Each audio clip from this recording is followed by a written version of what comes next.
Хөтөлбөр үргэлжилж байна. Ерөнхийлөгчийн өргөн барьсан хуулийн төсөөлөлд улсын хурлын гишүүнийг хугацаанаас өмнө бүрэн эрхээсэнд төтгөлзүүлэх үндсэн дөрвөн заалтыг тусгажээ.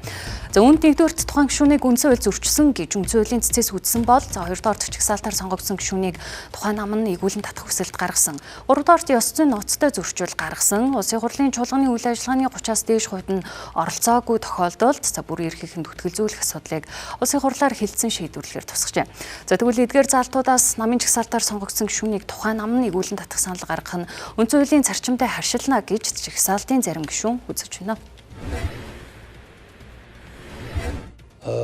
Жагсаалтын гишүүдийг нам сонгож байгаа юм шиг тим логикоор бодож одоо хуулийн төсөл оруулж ирсэн юм шиг харагдсан.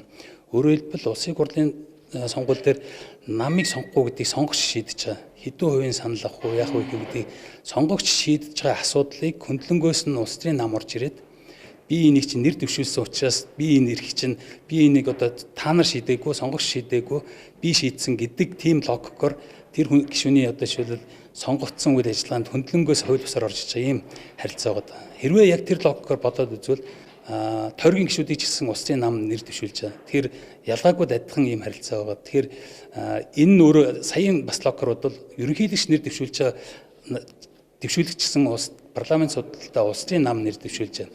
Тэгэхээр хэрвээ нэр дэвшүүлснээр одоо хариуцлага тооцох эрх нь улс төрийн намд байдгийн бол ерөнхийлөгчийг ч одоо ёс зүйн асуудал гэж татах одоо эрх намд нэгдэж байна.